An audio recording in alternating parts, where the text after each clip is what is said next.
3 ሰዓት ሙሉ እሳት ነደደ ላያችን ላይ። እናት እናርዳታለን። አይ ነው ከኔ ጀምር አንክድም። የደረሰባችሁ መከራ ከቃልም ከምንም በላይ ነው። ያንን ያደረገ ሰው ነው ፊት ለፊት የቆመውና እንዴት ልትል ቻልክ? አስበከው እንዴት ሆነ? ግን ይቅርታ የምትለው ቃል ግን እንደምትቀይረው ግን አውቅ ነበር። ምክንያቱም ብዙዎች ይቅር ማለት ብዙዎችን ቀይሯልና ሲያስገድል ማለት ለማስገደል ይመጣ ሲጠቁም የነበረ ሲመታን ነበር እንጂ ነው። ያ ከዛ እነሱ ሊይዙት ሲሉ አትንኩት እሱ ነው ያተረፈን ብለህ አዳንከው። አዎ ጎረቤት አላጣልኝ።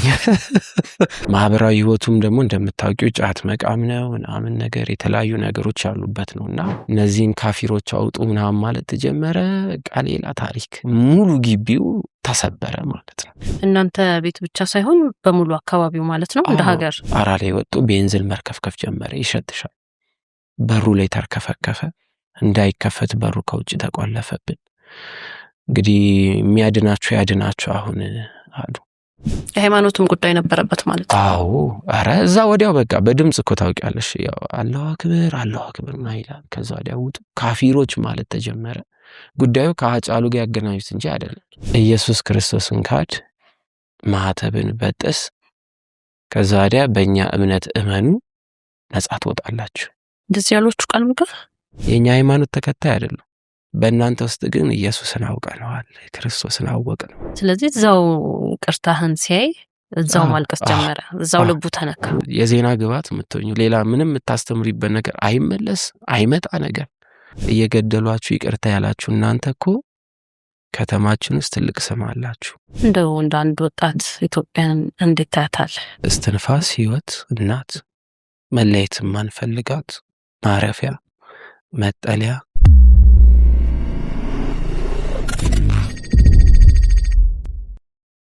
እንኳን ደህና መጣችሁ ወደ ሁሰት ፖድካስት። ሰብለ ወንጌል ጸጋ ነኝ። የዛሬ እንግዳችን አዳም እንዳሻው ይባላል። ከሱ ጋር ቆይታ እናደርጋለን። እንኳን ደህና መጣህ። እንኳን ደህና ቆየሽ። እንዴት ነሽ? እግዚአብሔር ይመስገን። ፖድካስት ከሰራን ትንሽ ቆየት ብለን ነበረ። እኔ ራሱ ናፍቆኝ ነበረ። በእኔ ልታማሽ ነው ድጋሜ? ዶክመንተሪዎች እየሰራን ነበር የቆየ ነውና ከዛ መልስ ነው ዶክመንተሪ ምንሰራው። አንተም ሳይ ዶክመንተሪዎች ትሰራለህ። አዎ ዙረት አንገናኝም እንጂ እንተላለፋለን ነገር። አዎ ወደ ምስራቅ ወደ ደቡብ እያልን ግን ደስ ይላል። ያንቺ ስራዎች በጣም ከምወዳችሁ ስራዎች ማለት አንዱ ዶክመንተሪ ስራዎችሽ በጣም ደስ ይላሉ። አሰግናለሁ። እግዚአብሔር ይስጥልን። አንተም በጣም ጎበዝ ነህ። ጥሩ ነው የምትሰራው ስራ። የማዕበል እንዳሻው ወንድም ነህ። ማዕበል እንዳሻው ያው በመጽሐፉ እናውቀዋለን። ማህበራዊ ሚዲያ ላይ በደንብ ይታወቃል። ከሱ ጋር በተያያዘ እናወራለን። ከጠንካራ ቤተሰብ የመጣችሁ ልጆች ናችሁ። በተለይ አሁን አንተም እያደረክ ያለው ነገር በአገልግሎቱ በወጣትነት ያለፋችሁትም ደግሞ ከባድ ነገር አለ እንደ ፋሚሊም እና እስቲ ከሱ እናውራ። ከስምህ አዳም ወላጆች ያወጡልህ ስም? አዎ ጎረቤት አላጣልኝ። ራስ ቆይተ ይሄን ነገር ስሜን አዳም ልበለው ብለህ ነው ወይስ እነሱ አሰው? አይ እነሱ ናቸው። ምንድነው ማዘር ብስራተ ገብርኤል የተሳለችው ለስላስ ነው የተወለድከው? ተማሪ ሆና ምናምን ነገር ጥሩ ልጅ ስጠኝ ብላ እንደጠየቀች አውቃለሁ። የልደታ ሰፈር ልጅ ናት። ልደታ ነው ተወልዳ ያደገችው እና ብስራተ ገብርኤል ትሄዳለች። ስለዚህ ገብርኤል ያንተ የሆነ ልጅ ስጠኝ አለች። ከዛ ወዲያ ተወለድኩ። ከረጅም ጊዜ በኋላ ሐረር ክርስትና ደግሞ ቁልቢ ገብርኤል ተነሳው ማለት ነው። እና የመጀመሪያ ወንድ ከሆነ አዳም፣ ሴት ከሆነች ሔዋን ላታለሁ አለች። ያው አዳም ተባልኩ ማለት ነው። ስለዚህ ለቤቱም የመጀመሪያ ልጅ ነህ ማለት ነው? አዎ በማዘር በኩል። የት ነው ያደጋችሁት ማለት ነው? እድገት ያው ከሐረር ከተማ ትንሽ ገባ ትላለች። በምስራቅ ከሚገኙ ትልልቅ የሚባሉ ቤተክርስቲያናት መካከል ገዳማት መካከል ያው ኮምቦልቻ ማርያም ንጉስ ኃይለ ሥላሴ ክርስትና የተነሱባት ቦታ እዛ ነው የተወለድኩት። ኮምቦልቻ ትባላለች። መልካራፉ ሶዛን ያደግኩት ማለት ነው። ሁለት ናችሁ ልጆች? ሁለት። አንተና ማዕበል በቤተክርስቲያን ያደጋችሁት? በአገልግሎት በሰንበት ትምህርት ቤት? እንዴት ከየት መጣ አሁን ያላችሁ መንፈሳዊነቱ? አንደኛው አካባቢው ያው የእስልምና ሃይማኖት በከፍተኛ ደረጃ ያለበት ነው። እኛ ያለንበት ደግሞ ከሐረር ከተማ ወጣ ያለ ስለሆነ ሙሉ ዙሪያችን ማለት ይቻላል የእስልምና ሃይማኖት ተከታይ አለ። ማህበራዊ ህይወቱም ደግሞ እንደምታውቂው ጫት መቃም ነው ምናምን ነገር የተለያዩ ነገሮች ያሉበት ነውና ብዙ ማች አታደርጊም። ከክርስቲያን ቤተሰብ ስትወለጂ ውጭ ያለው ማህበራዊ ህይወት ብዙ የሚያገናኝ አይደለም ነው። ትምህርት ቤት ትሄጃለሽ ወይ ትጫወቻለሽ። ከዛ በተረፈ ግን አንድ ሊያደርግሽ የሚችለው ቤተክርስቲያንና ቤተክርስቲያን ነው። እኛ ያለንበት ቦታ ደግሞ ያው ገዳም ነው። ስለዚህ የመጀመሪያውም ነጠላ ተቋጥሮልን አይናችን የከፈትነው መብርሃን ፊት ለፊት ነው። እንግዲህ ያው የመብርሃን ገዳም ነው ያለው እዛ። ከዛ ወዲያ ካህናት አባቶች አሉ፣ ትምህርት ይሰጡናል። ጠንካራ አባቶች ይመጣሉ። ያው ገዳም ላይ ሲሆን ታውቂያለሽ ትንሽ አስቸጋሪ ቢሆንም ግን የሚመጡት አባቶች ጊዜያቸውን በማስተማር ያሳልፋሉና እኛ ቤት ሮብና አርብ ይመጣሉ ያድራሉ። እና ስማቸው አባ ማሩ ብለን አወጣንላቸው። ይኸውልሽ ቤተሰብ ምን ያደርጋል መሰለሽ ትምህርት እንድንማር ይደረጋል። ማታ መተኛት አይቻልም። ሮብና አርብ ግድ ነው የእሳቸው ነው። ይመጣሉ፣ አንዳንድ ትምህርት ያስተምሩናል። ያስተማሩንን አርብ መተው ሮብ ያስተማሩን ሲጠይቁን ጥሩ ከመለሽ ማር ያስልስሻል፣ ካልመለሽ ግን እሬት ነው የምትልሽ። እና ሬቱ በጣም ስለሚያስጠላን ያን ትምህርት ስለምንታገል አባ ማሩ አላቸውና እሳቸው በዛው እያጠነከሩ መጡ። ሰንበት ትምህርት ቤት ጠንካራ ልጆች አሉ። በጣም ስትገፊ ጠንካራ ትሆኛለሽ። በጣም ተጽዕኖ ስለነበረው ደግሞ በጣም በክርስትናው በጣም ጠንካራ እየሆነ መጣን። ትሰደቢያለሽ፣ በዓል ሲመጣ ስድብ አለው፣ መስቀል ስትወጪ ብዙ ነገር አለ። ስለዚህ እዛ ያሉና እዛ ያደጉ አብዛኞቹ ጠንካራ ሆኖ ነው የመጡት። አንተ ምን መሆን ነበር የምትፈልገው? ወንድነት ህልምህ ምን ነበረ? ስታድግ መስራት የምትፈልገው መሆን የምትፈልገው? ለሊት 9 ሰዓት የአባታችን አቡነ ተክለ ሃይማኖትና የቅዱሳን ገድል ይነበባል። 9 ሰዓት ትነሻለሽ እስከ 10 ሰዓት ፋዘር ቆሞ ያነብልናል ቤት ውስጥና ብዙዎቹን እዚህ ቦታ ነው የተወለዱት፣ እዚህ ቦታ ነው እንዲያረጉት፣ ይሄን ታምር አረጉ ስለሚባል የመጀመሪያው ህልሜ የነበረው መዞር ነው። አንደኛው ገዳማትን በጣም መዞር፣ ኢትዮጵያ ሙሉ ማየት። ከሀገር የመውጣት እንትን የለኝም፣ ብዙ ሐሳብም የለኝም። ግን ኢትዮጵያን የማየትና እያንዳንዱ የተወራውን ነገር ማየት በጣም እፈልግ ነበር እና ምንም አልቀረኝም። እግዚአብሔር ይመስገን አሳክቷል። ሙሉ ምንም በእውነት ምናልባት አሶሳና ጋምቤላ ወደ ሐመር ይቀረኛል እንጂ አብዛኛው በሚባል ደረጃ እና የኢትዮጵያ ኦርቶዶክስ ቤተክርስቲያን ታሪክ አለኝ የምትልበት ቦታ በጠቅላላ እግዚአብሔር ፈቅዶ ደርሻለሁ፣ አይቼዋለሁ። በጣም የተገረምኩበትም ከህሊና በላይ የሆነ ነገርም አለ። ልጅ ሆነሽ ምስዩና ስትደርሽ የምታየው ነገር አለ።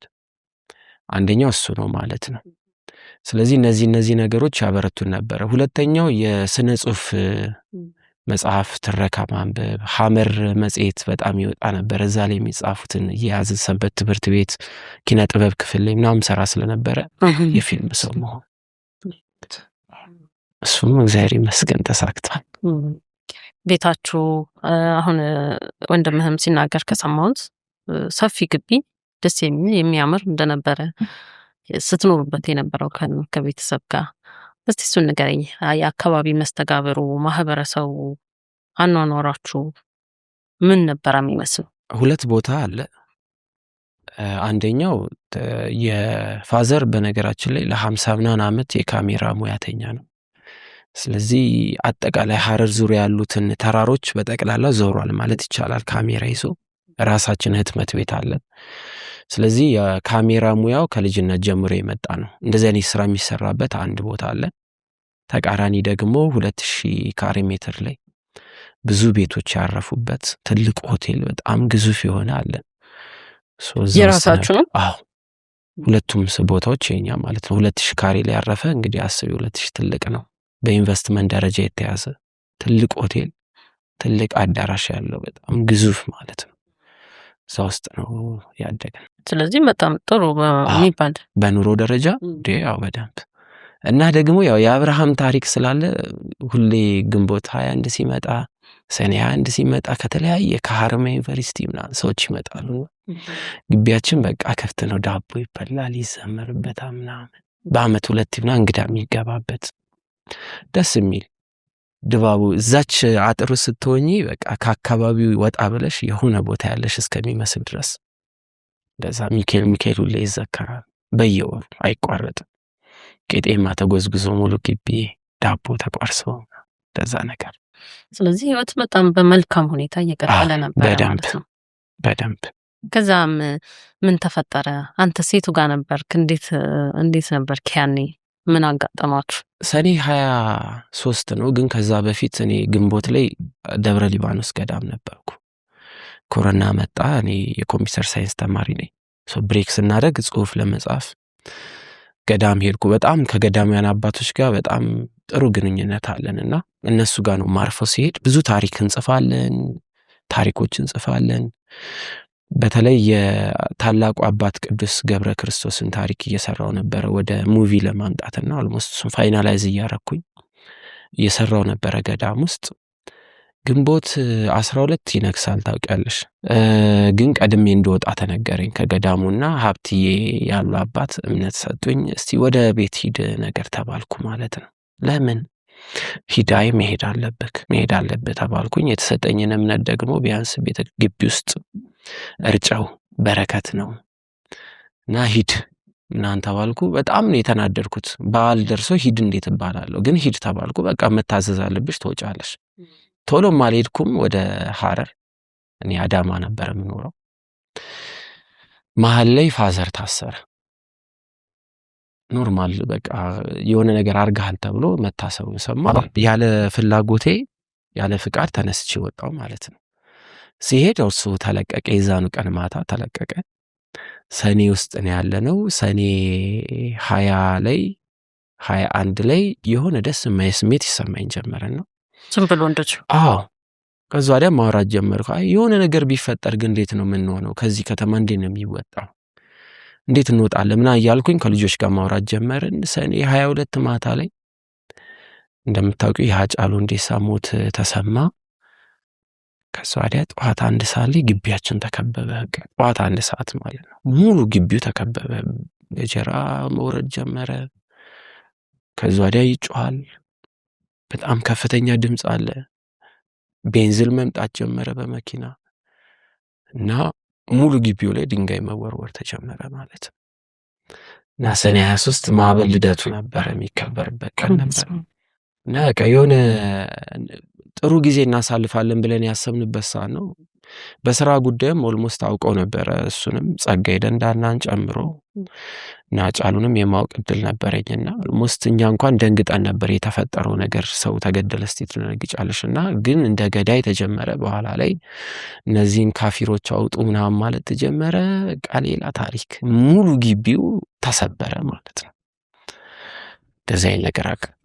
እናንተ ቤት ብቻ ሳይሆን በሙሉ አካባቢው ማለት ነው። እንደ ሀገር ከዛ ወዲያ ነው ምን ሰማው እንጂ ምንም መረጃ ያኔ ያው ድንገት ነው እንግዲህ ቤት በተቀመጣችሁበት ምንም አሰሚማ አጠብቂም እንደዚህ ይሆናል ብለሽ የምትጠብቂው አይደለም። ሁሉም እንደ አንድ ኢትዮጵያ የደነገጠበት ጉዳይ ሆኖ ግን የዛ ነገር አንቺ አድራጊ ተደርገሽ እንደ ምክንያት ተወስዶ ግን ወደ ሌላ ዓላማ ይሄደ ነበር። በተለይ እኛ ጋር በጣም ከባድ ነበር። ያውቁታል ወቅቱ ላይ ነበር ሰዎች ምን እንደተፈጠረ በደንብ አድርገው ያውቁታልና ግደሏቸው፣ እነዚህን ካፊሮች እረዷቸው፣ ገዳይ ናቸው ምናምን የሚል ጩኸት መሰማት ተጀመረ። ድንጋጤ ውስጥ ገባ። ማዕበል አይራመድም። ማዘር ትልቅ ናት። አባቴ 80 ውስጥ የገባ ነው። ኃላፊነት ሙሉ እኔ ላይ ወደቀ። እኔ ደግሞ እዛ ብዙ እየኖርኩ አልነበረም። ከ2001 ጀምሮ የራሴን ስራ ስለነበር አልነበርኩም። ግራም ያጋባ ሆነ ማለት ነው። እና ተሰበረ። 2 ቦታ ተከፈልን። ፋዘር ወደ ሌላ ቦታ፣ እኔ ማዕበል ጋርና እናቴ ጋር ሆነን በርዘው ግቢ ውስጥ ሆናችሁ ማለት ነው። ብዙ ነው 60 ምናምን ቤት ያለው ግቢ። ወዲያው በቃ ሌላ ድምፅ ነው የምንሰማው። በሩን በድንጎራ መስበር ተጀመረ። የነበርንበት እቃ ሲሰብር ስም ያለሽ እሳት ይቀጣጠል ግቢ ውስጥ እንዳለ ስቲል አሁን ድረስ እንደነደደ ቆሟል። ዘንባባ ሙሉ ዛፎች። እንግዲህ ዘንባባ ምን ያህል ትልቅ እንደሆነ ታውቂያለሽ። ሙሉ ላይ ያለው ደርቆ ነው እስካሁን ቁጭ ያለው። ለታሪክ ቁጭ ብሏል ግቢ እስካሁን። አሁን ቦታው ላይ ስቴጅ ምንም ቤት አታገኝ። 60 ምናምን ቤት ሙሉ ወደ በቅርብ ሄጄ የመጣሁት እና በቃ መሰባበር ተጀመረ። ጭንቀት። ማዘር የማብርሃንን ስዕል አድኖ ይዛ ታለቅሳለች። እናቴ ማዕበል ደንግጦ ምናምን ያህል ማደርገው ግራ ገባኝ። እና ሲጀምር በቃ ጩኸቱ ምኑ በጣም ነው የሚያስተጋባውና ሰውነትሽ ይረዳል። ካላስተዋልሽ ኦልሞስት ወዲያው ምትክጂው። እንደዚህ የሰማዕታት ታሪክ ምናምን ሲሰማ እንዳለው አይደለም። እንደምንሰማው ሳይሆን ስትኖሪበት ትንሽ ይከብዳልና ውስጥሽ ይፈታተንሻል። በቃ ናውጣ ምናምን የሚለውን ድምፅ ሰሚ በቃ ወጥቼ ልካድ ምናምን እያለ ውስጥሽ በቃ የሃይማኖትም ጉዳይ ነበረበት ማለት ነው። አዎ ኧረ እዛ ወዲያው በቃ በድምፅ እኮ ታውቂያለሽ። ያው አላሁ አክበር ምናምን ይላል። ከዛ ወዲያ ውጡ ካፊሮች ማለት ተጀመረ። ጉዳዩ ከአጫሉ ጋር ያገናኙት እንጂ ምክንያቱ እሱ ሆነ እንጂ መነሻ ሀሳብ ሆነ። ግን ከዛ ወዲያ ሌላ ታሪክ ሆነ ማለት ነው። ተቀየረ። ማናውቁ አይነት ሰዎች መምጣት ጀመሩ። አይታይም፣ በር ዘግተን ነበረ። መጨረሻ ላይ የሆነ ተኩስ ተሰማ ከተማው ላይ፣ ጸጥ አለ። የመጀመሪያ ዙር ማለት ነው። እና ወጣን ከነበርንበት የመጀመሪያው ደንግጠን ከነበርንበት ቦታው ለምሱ ወጣን። ስንወጣ ግቢው እንዳልሆነ ሆኗል፣ ግን ሙሉ አልፈረሰም፣ እሳትም አልተቀጣጠለ። ከዛ ወዲያ አብቅቷል ብለን ነበር ያሰብነው። ፋዘርን ሳየው ደምቷል ምናምን ነገር፣ እሱ ውጪ ነበረ። ተመቷል፣ ጭንቅላቱ ተመቷል ምናምን ነገር። ትንሽ ደቂቃና 30 ደቂቃ ምናምን ነበረች። ያው 1 ሰዓት ምናምን ተጀመረ። አልኩሽ ጋፕ አለ፣ ጸጥ አለ ማለት ነው። ወዲያው ግን ቁጥሩ የጨመረ ሰው ዘሎ ገባብን። ማዕበልን ይዤ እየሮጥኩ መራመድ አይችልም። ማዘር ደንግጣለች። ያው ሴት ስትሆኝ ደግሞ የሚሆነው ነገር በጣም ጸሎት ቤት ገባ። ፋዘር በሌላኛው ቤት በኩል ደግሞ እሱ ወደ ሌላ ሮጠ ማለት ነው። ከዛ ወዲያ ጸሎት ቤቱን ከውጭ ሰጉት፣ እዚህ ውስጥ ነው ያሉት ተባለ። አስታውሳለሁ 3 ሰዓት ተኩል አካባቢ ነበረ። ማታ ነው ጠዋት ቀን። ማታማ ጥሩ ነበር፣ የሆነ ቦታ ታረጊ ነበር፣ ግን ቀን ነው የትም ማምለጫ የሌለው። ጣራ ላይ ወጡ። ቤንዝል መርከፍከፍ ጀመረ፣ ይሸትሻል። በሩ ላይ ተርከፈከፈ፣ እንዳይከፈት በሩ ከውጭ ተቆለፈብን። እንግዲህ የሚያድናችሁ ያድናችሁ አሁን አሉ። አሁን የሚያድናችሁ እናንተ እዚህ ማርያም የምትሏት መታስታድናችሁ እኒ ምናምን በቃ ይሳደባሉ ምናምን። እሳት ተለኮሰ ውስጥ እያለ አሁን ዋና ታሪክ ተጀመረ ማለት ነው። አሁን ነው ይመጣል። ልክ እሳት ሲለኮስ እንዴ ልጅ እያለን ያ ሁሉ የተነበበው ገድል ያ ሁሉ የሰማነው ካላጸናን ምን ልንሆን ነው? የምታምኑት እግዚአብሔር ያድናችሁ ተብሎ ሲወረወሩ ገብርኤል ካዳናቸው እንደ ተረት ነው እንዴ ስንሰማ ነበር። እኛን ካላዳነማ እንደዚህ ማለት ጀመርም ማለት ነው። ከዛ ወዲያ ቢኖርም ባይኖርም ግን ለፈጠረን አምላክ እንታመናለን አለ። ይሄ የመጨረሻ ውሳኔ ሆነ። ስለዚህ ሁላችንም አቡነ ዘበሰማያት ደገመን። ጸበል ነበረ፣ ያው እዛው የጸሎት ቤት ስለነበረ ብርድ ልብስ ማበልና አልብሼ ላይ አርከፈከፍኩበት እንዳይቃጠል። 3 ሰዓት ሙሉ እሳት ነደደ ላያችን ላይ። ውስጡ ናችሁ በተዘጋ በር ላይ አንድ ነገር ድምፅ አይሰማ ምን ጸጥ። እሳቱ ይነዳል። ጣራው ላያችን ላይ እንዳለ ረገፈ፣ ባዶ ሆነ። ሰማይ መታየት ጀመረ። ምንም እላችሁ ላይ አይወድቅም። እሳቱ ሙሉ ወጥቷል። በቃ ምንም የለም፣ ባዶ ነው። በቃ ሙሉ ማህበረ ቅዱሳን ሚዲያ አልሞስት ቀርጾት ነበረ በወቅቱ ላይ። አሁን ሙሉ ሳይፈርስ በፊት የነደደው ነውና በቃ በጣም ነው የሚገርመው። የሆነው ነገር ታሪክ ነው። ላይሽ ላይ እሳት እየነደደ አንቺ እዛ ውስጥ ሆነሽ ስትቆሚ ማለት ነው። የሆነ ሰዓት ላይ በሩ ተከፈተ። የነጠሉት ለማየት መሰለኝ ዕቃ ንብረት ለሚያስያዩ አለ። ሜንጫ ይዟል። ሊገለን ነው የመጣው። እንዴ አዳመች መተህ ነው ምናምን ያቀልድ ነው የሚያቀሰው ነው ማለት ነው። አዎ ግን በቃ ሊገል እኮ ሜንጫ ይዞ የመጣው ምን ሰራለህ እዚህ ውስጥ ምናምን ነገር መጥቼ ታምር ነው የምታየው ማለት። አሁን ሲወራ ይሄ የሆነ በቃ ቀልድና ነው የሚመስለው። ማውራትም ብዙ ጊዜ የከበደ ለዚህ ነው። እንደዚህ አይነት ነገር ለመቀበል ወይ ቦታው ላይ መገኘት አለብሽ ወይ ማየት አለብሽ። እና መጣ ምናምን እንሰራላችሁ ማህበል ምን ሆኖ ነው ምናምን ላግዝክ ምናምን ብሎ ሜንጫ አስቀምጣ አግዞኝ የሆነ ሌላኛው ክፍል ያልተቃጠለ ክፍል አስገብቶኝ አይዟችሁ እሺ ወደዚህ ሲመጡ ሞቷል አልቋል ምን አላለው ምናምን ብሎ ሄዳ። ሌላ ታሪክ ደግሞ ሊገልን የመጣው ለምንድን ነው? እግዚአብሔር ስራውን እየሰራ ነበረ። ማዘር በዚህ መሀል ጠፍታብኛለች። ማዕበልን ይዞ ሲሄድ ተመልሼ የመጣው የት ነው ያሉት እያለ በአጠገቤ ያልፋሉ ሰዎች። እያዩን አያዩንም ነበረ። እግዚአብሔር ከልሉን ነበረ። ሴንስ ማድረግ ጀመርን። ከዛ ወዲያ መጽናት ነው ያለብሽ ነው አለው። አብሬ የምትቀበለውን ተቀበል እያለ እንደሆነ ይገባሻል። እግዚአብሔር አምላክ ማዘርን አገኟት። በዛች ቅጽበት ውስጥ በጣም ተመታለች እሷን ይዤ ማዕበል ጋር ተመለስኩ። ፋዘር መጣ። አንድ ቦታ ተሰባሰብን። በቃ ሁሉም እየነደደ መጣ ቤቱ። በአንድ ቦታ ተሰበሰብን። ምን እናርግ ተባለ። የመጨረሻው ክፍል ላይ በቃ ጸሎት እናርግ፣ ወይ ይውሰደን ወይ እንዳንክድ አንደበታችን ይዝጋው ብለን እንጸልይ። በቃ አሁን የመጨረሻው ነው። መጥቷል፣ ሁሉም ተቃጥሏል፣ በር ተገንጥሏል፣ ነዷል ግቢው። ያለው መጨረሻ መሞትና መሞት ብቻ ሆነ፣ ማታመልጭበት ሆነ ማለት ነው። ከዛ ወዲያ በቃ አንደበታችንን ወይ አጣብቀው ከዚህ በኋላ የምንመታም ከሆነ ወይም የምንገደልም ከሆነ በአንተ እንድንጸና አድርገን ለአባቶቻችን የሰጠውን ጽናት አበርታልን። ስለ ጊዮርጊስ ታሪክ በፊልምም በምንም አይተናል። በቃ ዛሬ ጊዮርጊስ ነው ወይ ያጽናን ወይ ይርዳ፣ ካተረፍከንም የአንተን ቤት እንድናገለግል። ለአንተ ቤት የማንሆን ከሆነ ሞታችን እዚሁ አድርገው፣ ምክንያቱም ከዚህ ቀን በኋላ የሚቀጥለው ቀሌ ብንክድ ከአንተ ነው የሚሆነው ብለን ተናገርን። መጡ፣ ጣራ ላይ ወጡ፣ ምናምን ውጡ ተባልን። አንበረከኩን። ከዛ ወዲያ ዋናው ጥያቄ መጣሁ። ኢየሱስ ክርስቶስን ካድ፣ ማህተብን በጥስ፣ ከዛ ወዲያ በእኛ እምነት እመኑ፣ ነጻ ትወጣላችሁ።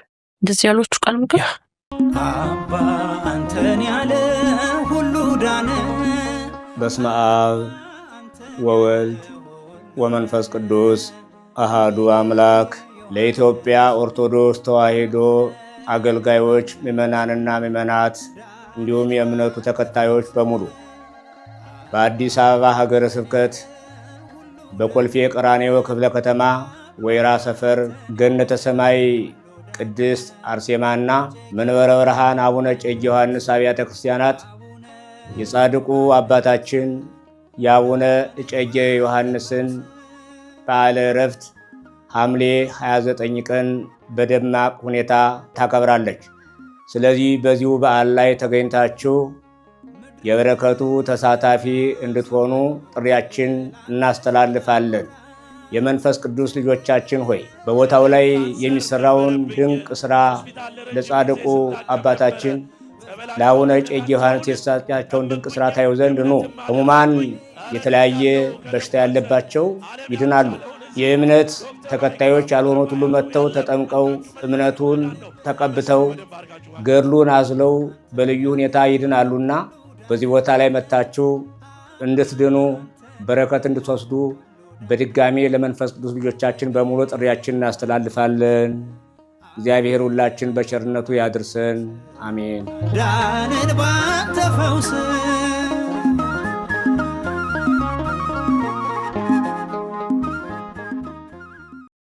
አሁን የመጨረሻው ነው። ስልክ ተይዟል፣ ሞባይል ምናምን ይዘዋል። ማናውቃቸው ሰዎች ናቸው። ጺም አላቸው። ምታለው በጥፊ ይመታሻል፣ እመን ይረግጡሻል፣ ቆሻሻ ይጥሉብሻል። ሴቶቹ ይጨክናሉ።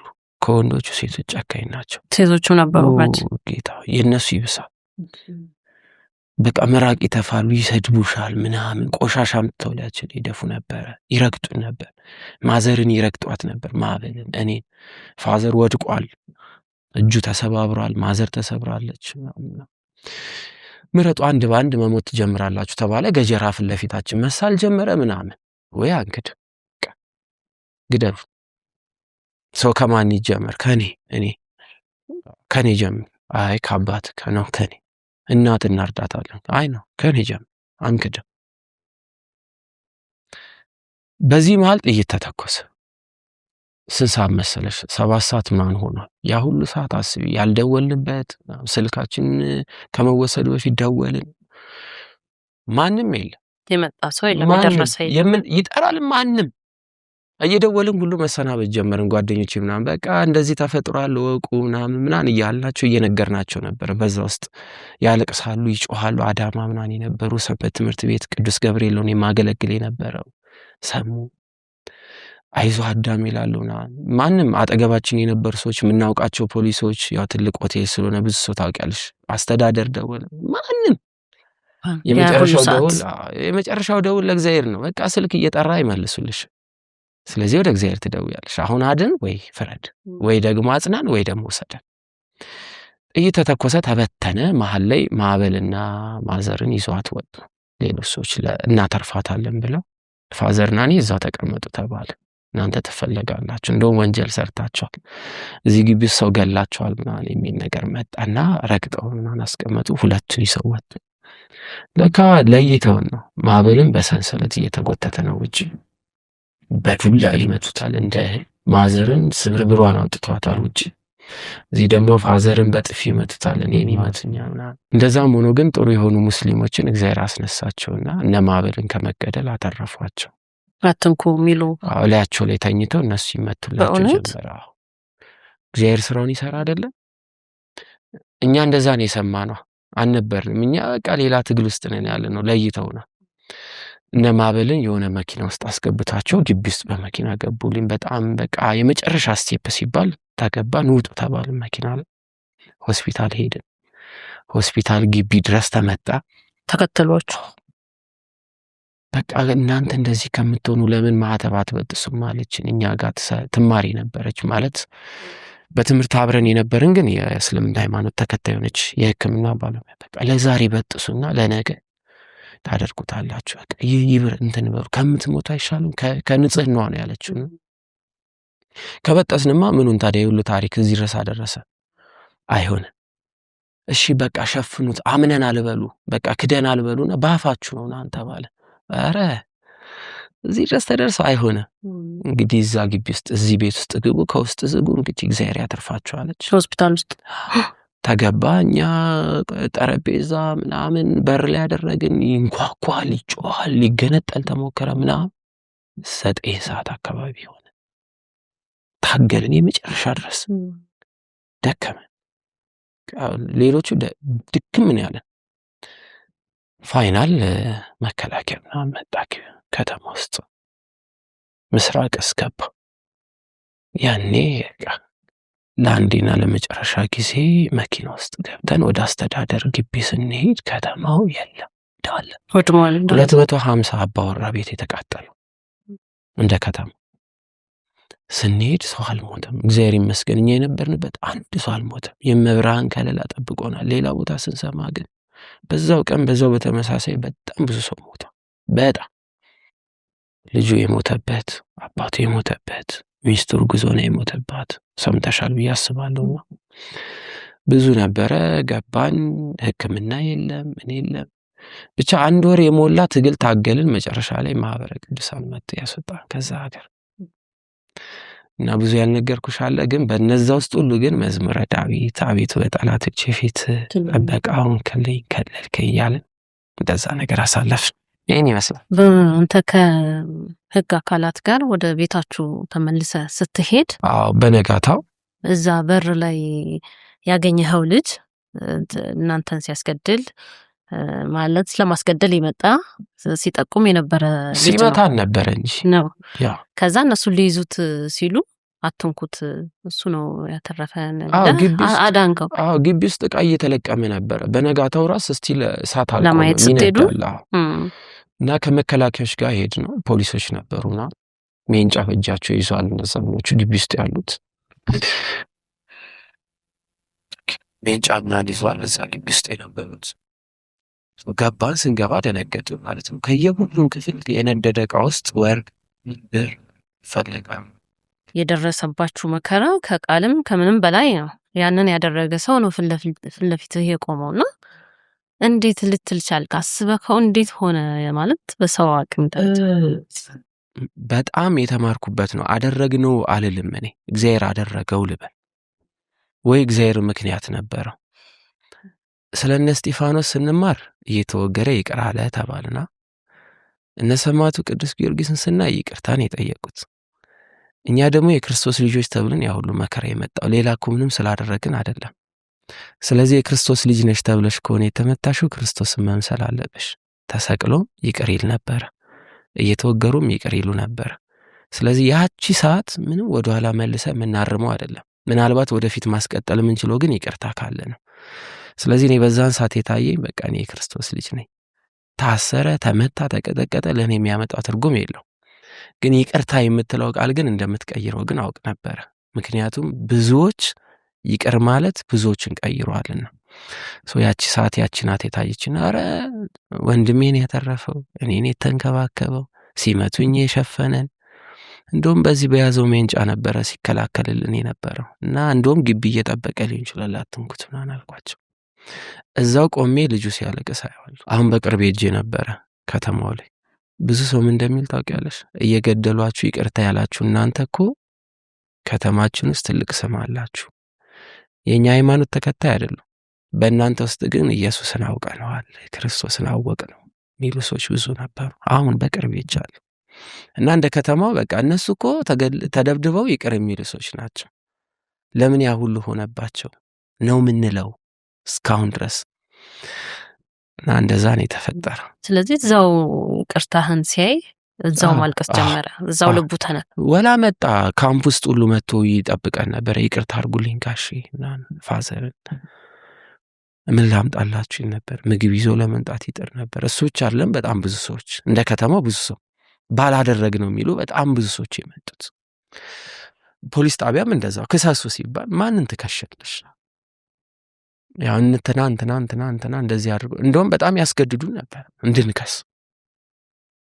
ያው የዜና ግባት የምትሆኙ ሌላ ምንም የምታስተምሪበት ነገር አይመለስ አይመጣ ነገር ግን ይቅርታው ጥሩ ነበር እና ደስ ይላል እስካሁን ድረስ ውጤቱ ማለት አሁን እናንተ በዛ እሳት ውስጥ ያ ሁሉ ጽናት በዛ ውስጥ ሆናችሁ እንግዲህ በተዘጋ በር ላይ ላያችሁ ላይ እሳት እየነደደ ጸሎት ማድረግ አድነን ማለት በራሱ ሌላ የእምነት ጥንካሬ ነውና ያንን ያመጣው ነገር እንደ ቤተሰብ ስትኖሩ ገድል ማንበባቸው የቅዱሳንን ገድል በጣም ወላጆቻችሁ ለእናንተ ማንበባቸው በቤተ ክርስቲያን ማደጋችሁ ያንን የሰማዕታትን ታሪክ ማወቃችሁ ነው የመጨረሻውን ማለት ለነፍሳችሁ እንድትጨክኑ ያደርጋችሁ ማለት ነው። ስታነቢ ተረት ይመስላል። የአብዛኞቻችን ህይወት እንደዛ ይመስለኛል። ምን ያደርግልኛል ምናምን ልትይ ትችያለሽ። የሆነ ሳለ እንደዚህ ተፈጨ ሰውነቱ ከዛ ወዲያ እንዳምር ተበተነ ምናምን ሲባል ይሆናል ምናምን እንደ ሰውኛ ይሆናል ምናምን ድጋሜ ነፍስ ዘራስትበት ይሆናል። እሳት ውስጥ ተጥለው ከእሳቱ ወጡ ምናምን። መጽሐፍ ቅዱስ እኮ አምኖት እኮ ነው የጻፈው፣ እንድናምኑ ነው። የታመነ ቃል ነው የጻፈውና እንደ ሰውኛ ግን እንዴት ነው አይሆንም ምናምን ልትይ ትችያለሽ። እውነት መሆኑን ያሳይሻል እግዚአብሔር አምላክ። ስትኖሪው ለካ ይቻላል ትያለሽ። ስለዚህ መሞትም መኖርም በእግዚአብሔር እንደሆነ ትረጃለሽ። ያለ ጊዜሽ ምንም አትሆኝ። ግን ትክክል ነው። የእውነት ደግሞ እኔ ምስክር ልሁንሻ እስከምንጀምረው ትርበጀበጃለሽ፣ ትፈሪያለሽ። በዚህ ውስጥ ምን ተማርኩ መሰለሽ? አብርሃም አባታችን አንድ ልጁን እንዲሰዋለት እግዚአብሔር ወደ ሞሪያም ተራራ ሲልከው ከቤት ተነስቶ የሞሪያም ተራራን እስከሚወጣ ድረስ አብርሃም በጭንቅላቱ ምን እያሰበ ነበር? አንድ ልጁን ሊያርድ ነው ይዘው የወጣውና እንዲህ ነበር የተጨነቀው። መጽሐፍ ቅዱስ ቀለል አድርገን አንብበን እናልፋለና ግን ኑሪውና ደግሞ ውስጡ ገብተሽ ስታይ አብርሃምን ቦታው ነሽ። የሆነ የምትወጃትን ልጅሽን ይዘሽ ልታርጂ ወጣሽ። ኖርማል ፈታ ብለሽ ነው የምትሄጂው። እንደው ትጥበቃ በስተርጅና ያገኘው ልጅ እነ ሳራ ምናምን ስቃ ሁሉ አስቢውና አንድ ልጅሽን ይዘሽ እየሄድሽ አስቂ። አባዬ ወዴት ነው የምንሄደው? ተራራ ላይ። ለምን? መልስ የለሽ። ከራስሽ ጋር ትታመሚያለሽ። አስተኝተሽ ቢላ አንስተሽ አንገት ላይ እስከምታሳርፊም እምነትሽ እየተለካ ነው። ልክ ቢላው ማረድ ሊጀምር ሲል ግን እግዚአብሔር ይመጣል። ያቺ ጥግ ድረስ የደረስሽበት እምነት ከተደረገልሽ የበለጠ ዋጋ አለው። እሳት ውስጥ እስከሚወረወሩ ድረስ አንሰግድም ነው ያሉታ። የዳንኤልን ህመም አስቢ። ቅዱስ የሆነውን ዳንኤል ምን ያህል ታሞ እንደነበር አስቢ። ልጆቹ ናቸው ያስተማራቸው ያጠነከራቸው ናቸው። በባርነት ውስጥ ነው ያሉት። የቆመው ንጉስ ከባድ ንጉስ ነው። ራሱን የሚያስመልክ ንጉስ ነው። ያ ሁሉ ህዝብ ሰግዶ 3 ሆነሽ አንሰግድም ብለሽ ስትጸኚ ከዛ ወዲያ የሚቀጥለው ምን ቅጣት እንዳለው ስታውቂ በጣም ብርታት ይፈልጋል። እየተወሰድሽ ሰዓቱ ጋር እስከምትደርሺ የወረወሩት እኮ ሞቷ፣ እነሱ አልተቃጠሉ። እስከ መወርወር መድረስ ማለት ግን ጽናት ይፈልጋልና እኛ ከጸናን የእውነት እግዚአብሔር አለ። የኛ ጽናት ነው የሚጠበቀው። እምነት ይኖራችሁ ከዛ ወዲያ ነው ያለው ነውና እሱን ተማርንበት። ከዛ ህይወት እንዴት ቀጠለ ማለት ያላችሁን ነገር በሙሉ አይናችሁ ያየ ወደ አመድነት ተቀይሯል። ሁሉ ነገር ጠፍቷል። ከዛ እንደ አዲስ ተብሎ ደግሞ የተረፈ ህይወት መቀጠል ስላለበት መኖር ጀመራችሁ። እንዴት ሆናችሁ? ያኔ የስነ ልቦና ቀውሱስ ማለት ተሰዳችሁ አይደለም፣ እዚሁ ሀገር ውስጥ እዚሁ ወገንህ ነው። የስነ ልቦና ራሱ ህመም ይፈጥራል። እሱንስ እንዴት ሆናችሁ? እንደ ሰው ደግሞ ለመኖር በስጋ ራሱ የኢኮኖሚ ውድቀቱ ሁሉም ነገር ይኖራል። እንዴት ቀጠለ ህይወት? ያ እንደዚህ አይነት ነገር ሲፈጠር የሆነ ሰዓት ላይ ሞቅ ይላል ታውቂያለሽ። ሶሻል ሚዲያው ላይ ወሬውም ደግሞ ተሰምቶ ነበር። አሰባስቡ ብር እንደዚህ ይደረግ ምናምን የሚባል ነገር። ምንም ስለ ሶሻል ሚዲያው ሂንት የለኝም። ኮምፒውተር ሳይንስ ተማሪ ነኝ። ቲክቶክ የለኝም፣ ዩቲዩብ አልጠቀምም፣ ፌስቡክ አልጠቀምም። ምንም በቃ ኖርማል ዝም ብሎ ሰው ብቻ ነበርኩ። እና ማህበረ ቅዱሳን ሚዲያ በጣም ነው ያገዘን። እንትን እንደ ሚዲያም እንደ ማህበረ ቅዱሳንም የአዳማ ቅርንጫፍ በጣም ያስተባብሩልን ነበረ። ምግብ ይዘው ይመጣሉ። አስታውሳለሁ ዶሮ ሰርተው ምናምን ሁሉ መጡ። በዓል መስከረም ደረሰ። ወዲያው ቤት መጥተው እኛ ጋር ውለው ቡና አፍልተው የሆኑ ማህበራት ይመጡ ነበረ። የአዳማ ሀገረ ስብከት ጽሕፈት ቤት የቤተ ክርስቲያናችን እነሱ መጡ። ሰንበት ትምህርት ቤቴ መጣች። ግን አልዘለቀም ነው። ከትንሽ ሳምንታቶች በኋላ አንድ እያለ 0 ሆነ ማለት ነው። ጸጥ አለ፣ ተረሳ። በቃ ሌላ ይሹ ተጀመረ። ያደግንበት አካባቢ ሰው ረሳን፣ ሰንበት ትምህርት ቤታችን ረሳን፣ ሐረር ሀገረ ስብከት ረሳን፣ መጠየቅም ቆመ። እሺ እንግዲህ አዳም ያው ሁሉ ነገር ደረሰ፣ አለፈ። ውድመቱም የሚያመጣው ተጽዕኖ ይኖረዋል። ከዛ በኋላ እንዳልከኝ ዜናውም የተሰራጨ ስለነበረ ሰዎች መጡ፣ የሚረዱ የሚጠይቁ ማህበረ ቅዱሳንን ጨምሮ የአካባቢውም ሰው ሰንበት ትምህርት ቤቶች። በሂደት ግን ዝም አለ በቃ። ከዛ ወዲያ ከባድ ነገር መሆን ጀመረ። ምግብ እናንተ እንዴት ሆናችሁ? ያን በዚህ መሀል ላይ ያው ሶሻል ሚዲያ ምንም አልጠቀም ብዬሻለሁ አይደለም። እና ከቤተሰብ መካከል በቃ ከሚደብራችሁ ኢንተርኔት ይግባ ምናምን ተባለን ቤት ውስጥ። እና የዛሬ 6 ዓመት አካባቢ ማለት ነው ኢንተርኔት ምናምን እኛ ተከራይታችሁ መኖር ጀመራችሁ? እስ እንዴት? የራሴ ቤት ነበረ አዳማ ላይ ኮንዶሚኒየም፣ ባለ 1 ክፍል የሆነች ቤት ነበረች። እዛ በኖርማል ሰዓት የተገዛችና እዳ ያለባት ግን ያው እየተከፈለ የሚሄድ ቤት ማለት ነው። እዛ ውስጥ ተሰባሰብን ሁላችንም። ያን የሚያህል ትልቅ ግቢ ያለሽ በቃ 1 ክፍል ውስጥ። በዛ ላይ ያው ቆስለዋል፣ ሕክምና ላይ ናቸው ያሉት ብዬሻለሁ። 1 ወር ቢያልፍም ትምህርት ቤት ክፍያ አለ፣ ከዛ ወዲያ ለእንትኑ ክፍያ አለ፣ ለምንኖርበት ቤት መስገል፣ ለሆስፒታል ለምናምን በቃ በጣም ብዙ እንትኖች ከቨር ተደረጉ። ልክ ልንታከም ካርድ እናወጣለን። ዜና የሚከፈለው ሲመጣ እንዊ ለእናንተም አይሆንም ምናምን እንደው ቢመለስ ምናምን አትክፈል። በቃ ሁሉ ነገር ተሸፈነ። ትምህርት ቤት ደግሞ ኦልሞስት እየከፈለኝ መማር ጀመርኩ። ለአንተ አልተመረክም ነበር ያኔ? 2 ዓመት ይቀረኝ ነበር። ኦልሞስት እየከፈለን እኛ መማር ጀመርን። ምን ዩኒቨርሲቲ? ሀራምቤ ዩኒቨርሲቲ፣ አዳማ ላይ የሚገኝ ሀራምቤ ዩኒቨርሲቲ በጣም ምርጥ መምህራኖች ያሉበት።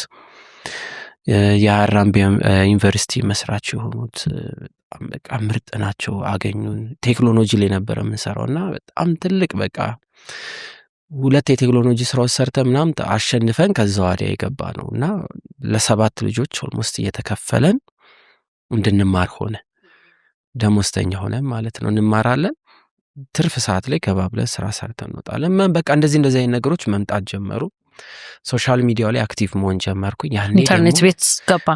ገባ ማየት ጀመርኩ ምናምን እና ያኔ በቃ ጭፈራ ምናምን የበዛበት ወቅት ነበረ። ቲክቶክ ገና የጀመረበት ሰሞን ስለሆነ በቃ መያዣ መጨበጫ ያጣበት ሰዓት ነበረ። እነ ቀሲስ ቴዎድሮስ አሁን አሜሪካ ሄደዋል፣ እነ መዝሙር ያሬድ። ከዛ ወዲያ አንዳንድ ልጆች በቃ ውስን 3-4 ሰዎች ቤት ምናምን እንደዛ ቤት ይከፈታል። ሃይማኖታዊ ኮንቴንት ማለት ሰው ብዙ አልነበረም። ከዛ ወዲያ እያለ መጽሐፍ ቅዱስ ጥያቄዎች ምናምን መመለስ ሲጀመር መምጣት ጀመረ። አሁን ከቁጥር 0 በላይ የምታዩ በእኛ የተጀመረ ነው። ያኔ ቪዲዮ እነ ባቢ ምናምን ቪዲዮ ፖስት ያደርጉ ነበረ። ትምህርት ላይ ግን የኛ ሆነ ላይፍ የለም ነበረ። ስለዚህ አንተ ከጀማሪዎቹ ለማለት ነው። ከጀማሪዎቹ ቲክቶክን ለዛውም በብዙ ቋንቋ። ያኔ የቋንቋ ችግር ሳይሆን በኦሮመኛ ጉባኤ ነበረ። በ4-5 ቋንቋ ጉባኤ ይከናወናል። ካህናት ይገባሉ፣ መምህራን መምጣት ጀመሩ። ያኔ ካህናት አይደፍሩም፣ ልክ እንደ ኃጢአት ነበር የሚታየው። ቀሲስ ቴዎድሮስ ጎበዝ ናቸው። እሳቸው በጣም ጀግና ሰው ነበሩ። እሳቸው ብዙ መንገድ ከፈቱ። ከዛ ወዲያ 3 4 ካህናት መምህራን ምናምን እያሉ ዘማሪያን እየገቡበት መጣ። አሁን እንደምታየው አርቲስቱ ሁሉ እዛ ላይ ያለው ሁሉም። ያኔ ግን ኃጢአት ነው በቃ። ምክንያቱም እውነት ነው ቲክቶክ የኃጢአት ቦታ ይመስል ነበር። በጣም በቃ የማይጠበቅ ነገር የምታየው ብዙ ገዳማት ተሰራ በቲክቶክ ብዙ ቻሌንጆች አለፍን እና እሱ ደግሞ ጥሩ እያደረገው መጣ። የነበረብንን ጫና ሰዎች ስለሚያውቁ ማገዝ ጀመሩ። ለሆነ ለቤት ኪራይ ለጠፉት እቃዎች ለምሳሌ ካሜራ ለመግዛት ምናምን መርዳት ጀመሩ። ታሪኩን የሚያውቁ ሰዎች ድጋሚ ይጀመር ተብሎ አሁን ላይ ያለንበት ደረጃ እንድንደርስ አገዙን በብዙ ነገር። ስቲል አሁን ድረስ እያገዙን ያሉ ሰዎች አሉ በቋሚነት። ያው በቤት ኪራይ የምንንከራተተው አሁን ድረስ። ማዕበልም እንደዛው እንደምታውቂው ነው። ከዛ ወዲያ የማዕበል መጽሐፍ እንዲታተም ምክንያት የሆኑ ሰዎች መጡ። የተጠበቀውን ያህል ባይሸጥም ኦልሞስት አሁን ሙሉ ሳጥን በሚባል ደረጃ ተቀምጧል። አለ ቤት ውስጥ ገንዘብ ይዞ የተቀመጣለ። ግን ህልሙ ተሳካለት። ምክንያቱም ታሪኩን ሰምተሹ ከነበረ ስልኳ እንዳትጠፋ የታገለበት ያደረገው ነገር እሱ ሆኖ አየነው። ግን እስካሁን ድረስ እሱ ቢሸጥ እንኳን ቢያንስ ክፍል 2 ጽፎ ጨርሷል። ክፍል 2 በጣም የሚጠበቅ የሚያጓጓ እሱ እንኳን ለመጀመር የግድ እንደዚህ ማለት ነበር። ድጋሜ ሰዋል በጣም ያስጠላው ነገር ግን እንግዲህ መለም እና ቢያንስ እሱ ተሸጦ እንኳን ማለቅ ቢቻል ክፍል 2 ጥሩ ይዞ ይመጣል ማለት ነው። ሰው መለመን ከባድ ነው። የሰው ፊት ማየት ሐሳብ ለማስረዳት ከጀርባው ብር አግዙኝ የሚል ኮንሰፕት አለው። ቀሰ ስታስረጅ ያስጠላል። እና እግዚአብሔር ያደረገልሽን ነገር ውድቅ የምታረጊውም ይመስለኛል አንዳንዴ ስናስበው ነው። እንዲህ ልሰራ አስቤ ነበርና ሳፖርት ብታረጉኝ ምናምን ስትይ መለመኛ አገኘ ምናምን የሚባል ነገር ስለሚመጣ ያለፍሽበትን የመጣንበትን ነገር ድጋሚ ቆሻሻ የሚያደርጉ ይመስላል አንዳንዴ። አንድ ላይ ይበዛል። እናት አባታችሁስ እንዴት ናቸው? አሁን ማለት ተወልደው ባደጉበት ንብረት ባፈሩበት ሀገር ላይ የገጠማቸው ነገር ቀላል የሚባል ነገር አይደለም። በጣም ከባድ ነው። እንዴት ናቸው አሁን ጥንካሬያቸው? ወደ የስራ ህይወትስ? አሁን አባት ፎቶግራፍ ባለሙያ ነው ብለከኛል። ያ ነገር ወድሟል። እንዴት ነው? ያው ማዘር ወጣት ናት። በፋዘር አንጻር ሲታይ እሷ ኦልሞስት እንደ ጓደኛችንም ናትና እናወራለን። እሷ ጋር እንኳን ብዙም ጫና የለም። ፋዘር የመጀመሪያ ሰሞን አካባቢ ላይ በጣም ያስብ ነበርና ግን አሁንም ነግሬሻለሁ፣ ዛሬም የሚያጽናና መጽሐፍ ቅዱስ ነው። ዛሬም የሚያጽናናን የአባቶች ታሪክ ነው። የኢዮብ ታሪክ ጠቅሞታል ፋዘር። ልክ ተጎርተን ፖሊስ ጣቢያ ውስጥ ነበረ ያደርነውና ሁሉም ህዝብ ያለቅስ ነበር። የዛን ቀን የመጀመሪያው ቀን ጉዳታችን ቀን ማለት ነውና እኔ መዝሙረ ዳዊት እየጸለይኩ ነበረ ቆሜ ሌሊት እና የግድ መማር እንዳለብን ገባኝና ስለ ኢዮብ ታሪክ አነሳውላችሁ። ዛሬ እግዚአብሔርን እየሰደባችሁ ካላችሁ ምናምን ብዬ ስብከት እዛው ፖሊስ ጣቢያ ግቢስ ጀመርኩ ማለት ነው። ተሰብሰበው የመጀመሪያው የተቃጠለ ቀን የገባን ቀን እና የዛን ቀን ሁሉም ተነሱ ምናምን አልኳቸው። ብዙዎቹ ያለቅስ ንብረት እንዳለ ተቃጥሏል፣ ምንም የላቸው። ሁሉም ተሰልፎ አስታውሳለሁ። በቃ ነጠላ ምናምን ብቻ የለበሱ አሉና እና ተሰብስበን ሌሊት መብራት ጠፍቷል፣ ሻማን የበራው ምናምን ነገር ነው። የሁላችሁ ሰይጣን እግዚአብሔር ፊት ሄደና ከሰሰ። ምድርን ዞርኩ አለውና እግዚአብሔር ስለ ኢዮብ ተከራከረ። ኢዮብ ምንም ያውቀው ታሪክ የለም እና ሰይጣን ከሶ ስለሞላህለት ነው የሚያመሰግንህና እስኪ ያለውን ነገር ሁሉ እንድነጥቅ ስጠኝ፣ ከዛ ወዲያ ሲሰድብ ታያለህ አይደል ያለ እና እናንተ እንደዛ ተባብለው ከእግዚአብሔር ጋር እየጠበቃችሁ ቢሆን ምን ነው የምትሉት? አስታውሳለሁ ሁሉም እያለቀሰ ነበረው እንባውን ጠርጎ እግዚአብሔር ይመስገን። በቃ ከዛች ቀን በኋላ ሁሉም ይስቅ ነበረ፣ ይጫወቱ ነበረ። እና ይሄን ቪዲዮ ያዩታል ብዬ አስባለሁና ያቺን ጊዜ ያስታውሳ። አሁን ድረስ ስለ ንብረት የሚያለቅስ የለምና ፋዘርም ከዛ ወዲያ አክሱም ሄደ። የተክልየን ያነብልኝ ስለነበረ ያዲ ያው ስራ ላይ ስትሆኚ ብዙ ወላጅ አይሄድልሽም ታውቂያለሽ። አሁን ምን ያስባ? ምንም ነጠላህን ጋቢ ለብሰህ ተጓዝ ነው። ሄደ። የተክልየ የተወለዱበትን ኢቲሳየ ያረፉበትን ቦታ አየ። አክሱም ጽዮን ሄደ። የቅዱስ ያሬድን ያነብልን ነበር አየ። አሁን ደግሞ ቃሪዎቹን ያያቸዋልና ከልጅነትም ጀምሮ ቅዱስ ቁርባን የምንቆርብ ስለነበር እንቀበል ስለነበር የተቋረጠ ስላልሆነ እስካሁን ድረስ በዛ ህይወት ውስጥ ነው የሚያልፉትና በቃ ምንም የሚያስቸግር ህይወት የላቸውም። ሱስ የለም፣ ማጨስ፣ መቃም፣ መጠጣት እንደዚህ አይነት ነገር ምንም የለም በቤታችን። ስለዚህ ዛሬም የሚጽናናው መጽሐፍት በማንበብ የኢትዮጵያን ታሪክ። ተዋጊ ነው፣ ጦረኛ ነበረ። አዎ የሶማሌ ወረራ ጊዜ በጣም የተዋጋ ነበረ። ምስራቅ ላይ ሐረርን፣ ድሬዳዋ ላይ በጣም የተዋጋ፣ በጣም ፈዲስ ላይ በጣም የተዋጋ ሰው ነው። ጦረኛ ነው። የሱ ወንድሞች ሁሉ ያለቁት ስለ ኢትዮጵያ ነው። ዛሬም አሉ ሌሎች ወንድሞች አሉን ብዬሻለሁ። ከማዘር ያልሆኑ እነሱ ዛሬም ጦር ላይ ነው ያሉት። የሚዋጉ አሉ፣ የሚጠብቁ አሉ ሀገር። ቤታችን በጠቅላላ በሚባል ደረጃ ለሀገርና ለሃይማኖት የቆሙ ናቸውና ምንም በዛ መጽናናት ውስጥ ዛሬ ደስተኛ ይስቃል፣ ይጫወታል፣ መጽሐፍት ያነባል። በጣም ጥሩ ደስ ይላል። መንፈሳዊ ጥንካሬ ግን በቃ ማያሳልፈው ነገር የለም ማለት ነው። አዎ ግን ባካፕ ያደረገልን ምንድነው የቅዱሳን ታሪክ እሱ ነው። ማንበብሽ ነው። እና አሁንም ዛሬም በቃ ወላጆች እኔ የምለው አይስሟቸው ልጆች ግን ያንብቡላቸው። ወይም ደግሞ ሊጨፍርም ይችል ይሆናል ከሚጮሁባቸው ታሪክ ይክፈቱላቸው። እስቲ ዛሬ አንድ ቅዱስ አባት ታሪክ እንመልከት ብሎ ይክፈቱ እስቲ፣ እነሱም ይዩት። እንዴ አንዳንዴ እኮ እየኖርሽ የምታኖሪዋ ሰው እንዲሆንልሽ የምትፈልጊውን ሰው ለማኖር መጀመሪያ አንቺ መኖር መጀመር አለብሽ። ስትራመጂ ይከተልሻል፣ ሊዘገይ ይችላል እንጂ ይደርስብሻል። እና ጥሩ ወላጅ የሚሆነው እሱ ነው። መጽሐፈ ሲራክን ቢያነቡላቸው፣ እነዚህ የጥበብ መጽሐፍትን ከፍተው ቢያነቡ፣ ወላጆች ራሳቸው ትንሽ ነው ትልቅ ነው ሳይሉ ህብረት ቢኖራቸው፣ አንድ ማዕድ ላይ ተሰብስበው በአንድ ሳህን የመብላት ልምድ ቢኖራቸው፣ ይሄ ኮፊ ታይም ላይ ጥሩ የቤተሰብ ውይይት ቢኖር፣ ጎረቤት ጋር እንዲሄዱ ቢፈቅዱ፣ ከጎረቤት ልጆች ጋር እንዲያድጉ ቢያደርጉ። እኛ ሰንበት ትምህርት ቤት ስንሄድ እኮ እንገረፍም ነበረ ታውቂያለሽ። ለመሄድ ቤት ውስጥ ማሰሪው ስራ የለም እንዲፈቀድልሽ አይደለ? ትምህርት አጉድለሻል አትሄጂም ምናምን ተብለሽ በዛ ትግል ውስጥ እንዲያልፉ ቢያደርጓቸው ሲያድጉ ደግሞ ይኖሩበታልና ዛሬ ትንሽ የምትመስለዋ ነገር በጠቅላላ ትልቅ ናት። ልጆቻቸውን ይዘው ለድሃ መመጽወት ቢያሳዩ፣ ከበር ሳይሆን ውስጥ አስገብተው ማብላት ቢጀምሩ፣ እንደዚህ ቢሆን ይመስለኛል ዓለም ውስጥ እየኖሩ ግን በጣም የእግዚአብሔር ልጅ መሆን ይችላሉና ይሄ ጠቀመን እኛም ቤተሰባችን። በጣም በተግባር ነው ያለፋችሁበት። እንደው እንደ አንድ ወጣት ኢትዮጵያን እንዴት ታያታለህ? እስትንፋስ፣ ህይወት፣ እናት፣ መለየት ማንፈልጋት፣ ማረፊያ፣ መጠለያ ብዙ። ይሄ አሁን ያለውን ውጣ ውረዱን፣ ስቃዩን፣ እርስ በርስ ጦርነቱን እናንተ ደግሞ በገሃድም የገጠማችሁ ነገር አለና ያን ሁሉ ነገር ሲያይ ብዙ ሰው በሀገሩ ተስፋ ይቆርጣል፣ መሸሽ መሰደድን ይመርጣል። አንተ ደግሞ ቅድም ስናወራ እንደነገርከኝ በፍጹም ከሀገር የመውጣት ፍላጎት የለህም፣ እዚችው ኢትዮጵያ ውስጥ መኖር ነው የምትመኘውና ያ ነገር እንዴት መጣ? ማለት ብዙ ነገርህን አታሃል፣ ብዙ ስቃይ አይታችኋል። እንዴት ከሀገር የመውጣት ሀሳብ የለህም ብቻ ሳይሆን አትፈልግም? መውጣት አልፈልግም ማለት ለመኖር አልፈልግም እንጂ በጣም ማየት የምፈልጋቸው ቦታዎች አሉ። ከነሱ ማለት ፍጥሞ ደሴት በጣም የምፈልገው ነው። ግሪክ ላይ፣ ቱርክ ላይ ምናምን ማየት እፈልጋለሁ። መጽሐፍ ቅዱስ ላይ ባያቸው ደስ ይለኛል። እንዴት አይምሮ የሚስላቸው አለ። ሚዲያ የሚያሳይሻለ፣ ስትነኪው የምታየው ነገር አለ።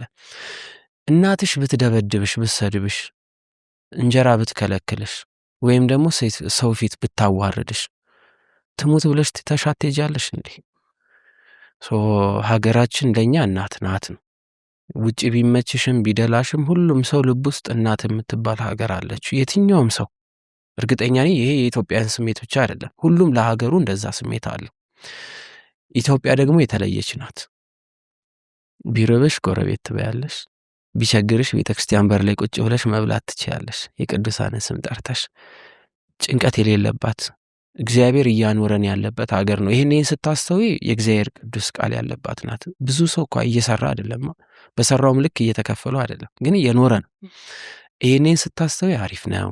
ሁለት እርምጃ ስትራመጂ የሚያጽናና ቃል የሚነገርበት ቤተ መቅደስ አለ፣ ገዳማት አሉ፣ የምትነጋገሪው ህዝብ አለሽ፣ ችግርሽ የምታወሪው ሰው አለ። ሚዲያ ግን ምን ያሰማሻል መሰለሽ? ጩኸቱ ላይ ይበረታል። ይሄ የዓለሙ ስርዓት ሰዎች እንዲረጋጉ ሳይሆን ሰዎች እንዲሸበሩ ስለሆነ የሚፈልገው ልክ መንፈሳዊ ስትሆኚ ከሚያሸብረው ጩኸት የበለጠ ዝም ያለው ቅዱስ ነገር እንደሚበልጥ ማወቅ አለብን አይደለ? የሚጮውን ከተከተልን ችግር ነው። እየደረሰ ነው፣ ጦርነት እየተከናወነ ነው። ዓላማው ሲገባሽ መኖር እንዳለብሽ ይገባሻል። ጥለሽ ለማን ነው የምትወጪው? ትታገያለሽ። ሌላው ፍቅር ነው ከልባችን የወጣው። ያ ስለደረሰብን እኛ ብንበቀል እኛ የተበቀልናቸው ቢበቀሉን ሀገር እየተቆመች አትሄድም አይደለ? ሆነ ፍቅር ውስጥሽ ግን እንዳይጠፋ። ምክንያቱም ፍቅር ሲጠፋ ሀገር ይጠፋል፣ ፍቅር ሲጠፋ ሰው ይጠፋል ምናምን ነው። አሁን ላይ ከባድ የሚሆነው ይሄ ይመስለኛል። ሌላው ሶሻል ሚዲያ ላይ ሁሉም ሰው እቤት ውስጥ የማይሆነውን ይጽፋል። እሱ ትክክል እኮ አይደለም። ሊያለቅስ ይችላል። ሚዲያ ላይ ሲመጣ ግን ጥላቻን ሊጽፍ ይችላል። ያ ነገር ሰላም የሌላት እያስመሰለ በጣም እየረበሸ ይመስላል። የእርስ በርስ ፍቅራችን የሆነ ያለቀለት የሚመስለው ስትወጪ ግን እያየሽው ነው ያለሽው እና ተርቦ ያበላሻል፣ ተጠምቶ ይደግፍሻል። እና ሚዲያው ላይ የምናያት ኢትዮጵያና ከሚዲያ ውጭ ያለች ኢትዮጵያ ሌላ ናት ብዬ አስባለሁ። አንደኛው እሱ ነው ትንሽ እንድንጸና የሚያደርገን። ሌላው ግን የነዛን ሰዎች ዓላማ ሲገባሽ ለነሱ ዓላማ የተመቸሽ መሆን አለመሆን ነው። አንደኛው መሰደድን እንድትመርጪ ነው አይደል? አልሰደድ የሚል ሰው ያስፈልጋታል ሀገሪቷ። ተስፋ እንድትቆርጪባት ነው የሚፈልገው። ተስፋ ሳትቆርጪ መታገል አለብሽ ነገ ለሚመጣው ትውልድ። ሌላው ደግሞ እኛ ያልሰራናትን ሀገር ሊያጠፋት የፈለጉ ሰዎች ብዙ ዓመት ሰርተዋት ነው አይደለ ዛሬ እዚህ ማጥፋት ላይ ደረሱት። ለማኖር ደግሞ ብዙ ዓመት የመስራት አቅም ያስፈልግሻል። እሱን ደግሞ በጣም ብልሃትና ጥበብ በተሞላበት መንገድ ሀገር ታተርፊያለሽና አምናለሁ። አንድ ታላቅ የሆነ ሙሴ ብቻውን ያን ሁሉ ህዝብ እስራኤል ወደ ቅዱስ ቦታ ካመጣ ይቺ ሀገራችን አንድ ቅዱስ ሰው አታጣ። ያቺን ቀን ተስፋ አድርገን እንጠብቃለንና እንደዛ ይመስለኛል። ደስ ይላል። ካንተ በጣም ደስ የሚለኝ ነገር አሁን ቲክቶክ ላይ ብቻ ያስተምራል። አንተም በዛ እንደውም አሁን እንደነገርከኝ ከቀደሙት ውስጥ ነህ። ግን ደግሞ በዛ ብቻ ተወስነህም ያለ አይደለም። የተለያዩ ፊልሞችን ትሰራለህ፣ ዘጋቢ ፊልሞችን ትሰራለህ፣ መጽሐፍ ቅዱስ ታሪኮችንም ሀገራዊ ታሪኮችንም አሁንም እየሰራኸው ያለ ነገር አለ። ወደፊትም ይመጣ ታሪክ ነክ ነገር ይስብሃል። ለምንድን ነው? ሀገር ታሪክ ላይ ነው የቆመችው። የጨረስነው አለ፣ ያልጨረስነው አለ፣ ያየነውና ልናየው የተዘጋጀነው ብዙ ነገር አለና ሲሰጥሽ ሁሉም በየጸጋው የማንቃት ስራ ሊሰራ ይገባል። ትንሽም ትልቅ የሚባል ነገር የለም። እያንዳንዱ የሚወረውራት ድንጋይ አንድ ሰው ካተረፈች ትልቅ ዋጋ አለውና የመጀመሪያው ሶሻል ሚዲያ ቲክቶክ፣ ፌስቡክ፣ ዩቲዩብ ላይ ምናምን ልትሰርች ያለሽ ግን ትንሽ ኢትዮጵያ ኦርቶዶክስ ተዋሕዶ ቤተክርስቲያን አሁንም ደክማበታለች ምለው። ብዙ ታሪክ አላት፣ በጣም ብዙ ዶክመንት አላት፣ ፋይል አላት እና በጣም ብዙ የተጠቀለለ ዶክመንት አለ። ያየነውም ያላየነው በታሪክ የተነገረን ገና ደግሞ ይሆናል ብለን የምናስባቸውና ይሄ ሁሉ ጸሐፊ ሁሉ ደራሲ ባለበት ሀገር ግን የፊልም ኢንዱስትሪ ላይ ስትመጪ መንፈሳዊ ፊልም ፌል ያደረገ የለም። መንፈሳዊ ብቻ ሳይሆን ጠንካራ ታሪኮቹ ማለት የሀገራችን ታሪክ ብዙ ፊልም የሚወጣው አይነት አለ በቃ በደንብ አለ። የሚጀምር ጠፍቷል ብዬ ትንሽ አየና ወደ ኋላ ደስ ይላል። ወደ ኋላ የሚለው ታሪክ አጀማመሩ ደስ ይላል። ዳዊት ነበር የጻፈው፣ በጣም አሪፍ ነበረ። ኢትዮጵያ የሚል የሆነ ታሪክ ለማሳየት ሞከሩ፣ ግን ደግሞ ቆመ፣ ተከታይነት የለው። ተከታታይ ድራማ ደረጃ ስታይ ለምንድነው? አንደኛው የተመቻቸ አይደለም።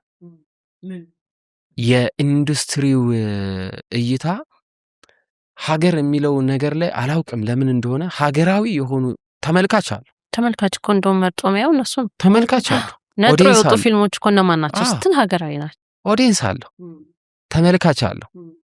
ህዝቡ ሀገሩን በጣም ይወዳል። ሀገርን የሚጠላ ያለ ህዝብ ይመስላል፣ በጣም ሀገሩን የሚወድ ነው። ትንሽ መንገድ ከሰጠሽው ለሀገር የሚሞት ህዝብ ነው ያለው። እስኪ አስቢ፣ ንጉስና የሆነ አካል እየተዋጋ እኮ እየተጣላ እኮ ሀገር ተወረር ሲባል አብሮ እኮ ደግሞ ተደጋግፎ ይወጣል። እኔ ልሙትላ ጉዳያችንን ስንመለስ እኒህ የሚል ማህበረሰብ ነው አሁን ያለ። ግን ኢንዱስትሪው አልፈለገውም ይሁን ገንዘብ የሚያፈሱ ፕሮጀክት ላይ የሚሰሩ ሰዎች አልፈለጉትም ይሁን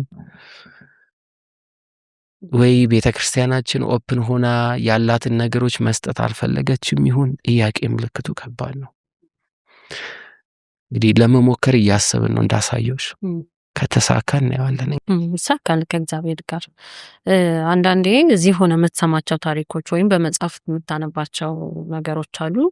እነሱ ጋር ደግሞ በአካልም ቅድም እንዳልከኝ ሄደሃል፣ አብዛኞቹ ኢትዮጵያ ቦታዎች ሄደሃል እና ስትሄድ ካነበብከው በላይ ነው የምታገኘው? በታች ነው? እንዴት ነው? አሁን የተለያዩ ገዳማት ይሄ ታሪክ ማገላለጥ አባቶችን ማናገር እድሉ አለ። ያኔ እንደምትስላት አይነት ኢትዮጵያን ነው የምታገኘው ወይስ አንዳንድ ቦታ በጣም ትልቅ ነገር ሰተሽ ሄደሽ ትንሽ የሆኑ ሻይተሽ የምትመጪው ቦታ አለ።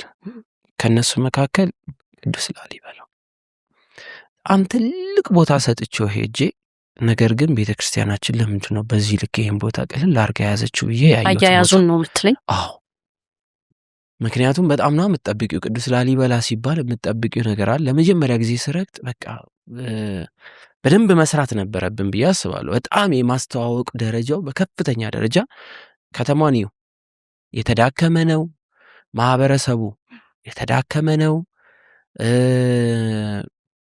አየሽው ለምንድን ነው ታያለሽ?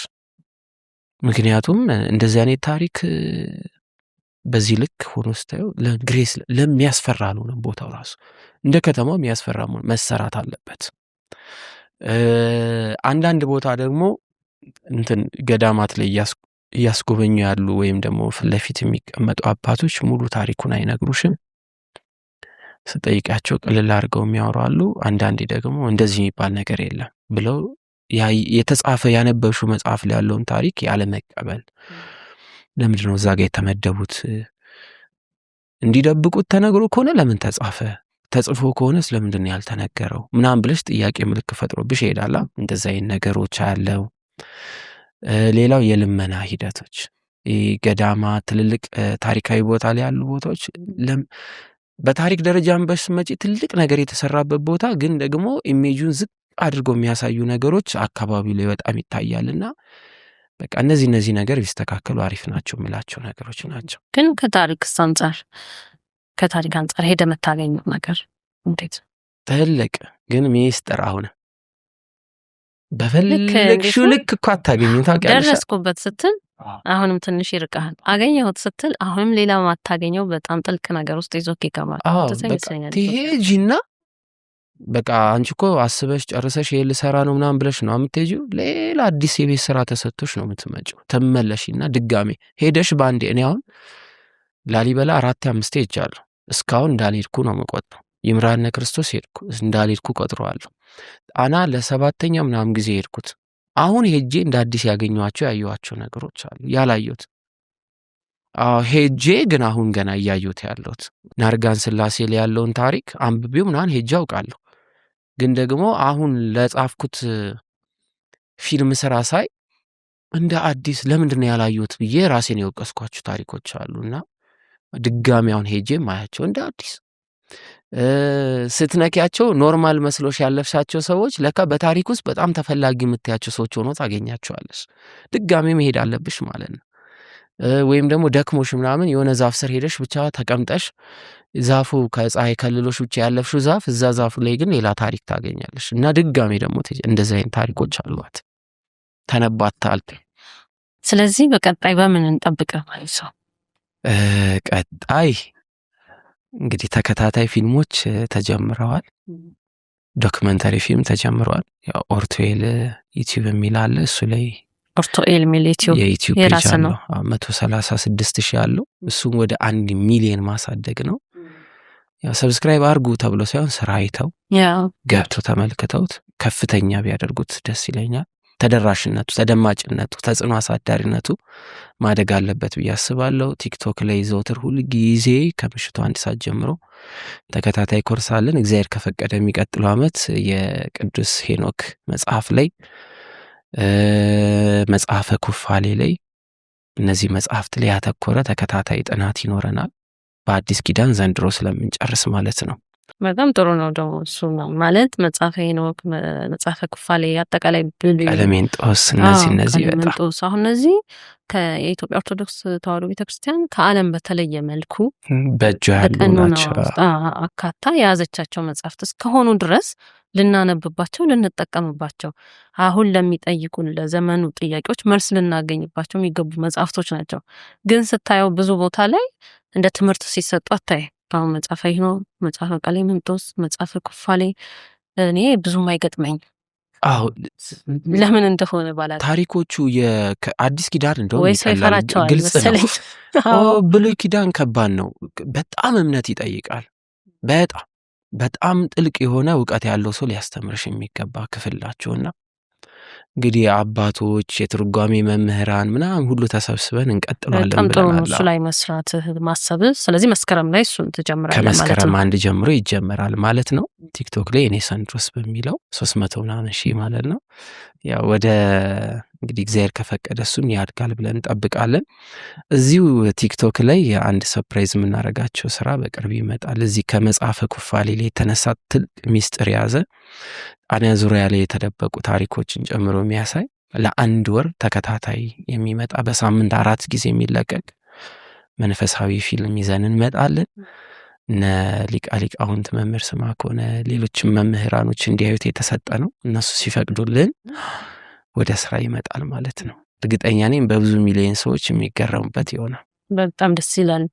ይሳካልሃልን ብዬ አስባለሁ። ደግሞም የኢትዮጵያን እንደዚህ ያልተነገሩ ታሪኮቿን ያልተጻፉ ጉዳዮቿን ሄደ ቦታው ድረስ አጥንተ ነው ለመስራት እየሞከርክ ያለከውና የኢትዮጵያ አምላክ ያግዝሃል ብዬ አስባለሁ።